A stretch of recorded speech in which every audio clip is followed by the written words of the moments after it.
موږ که خپل احساسات خپل د ژوند د ملګري اړوند مطرح کړو، خپل د ځان سره د هغه احساساتو اړوند خبرې وکړو او دا نتیجې ته ورسېږو چې زما د ژوند ملګری ما پرستش کوي، زما سره مینه کوي، نو بیا ښه احساس ته رسېږو.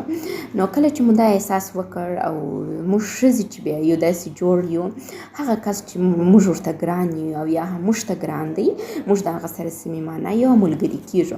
که په دې پوه سو چې دا نفر ما ته نه دی ګران، یا هم په دې پوه سو چې دا نفر ته زه نه یم ګرانه، بیا موږ د هغه سره نه صمیمي کېږو. دا د ښځو جوړښت همداسې ده. دا منمه چې ښځو تر ننه پورې ډېرې لویې اختراعګانې نه دي کړي، لیکن دا په یاد ولرئ چې ښځو ډېر غټ اختراع کنندګان روزلي دي.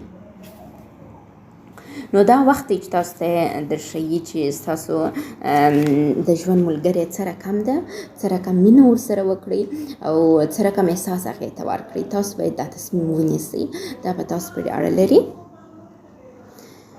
یو ښځه که چیرې میینه سي، کله چې دا میینه سول، نو بیا دا په غیر د خپل محبوب څخه بل هیڅوک هم په سترګو نه ویني. خو دا چې تاسو یې څنګه میینه کړئ، دا ستاسو په خلاقیت پورې اړه لري، ستاسو په استعداد پورې اړه لري چې خپله مېرمن څنګه میینه کړئ او څنګه هغه میینه وساتئ.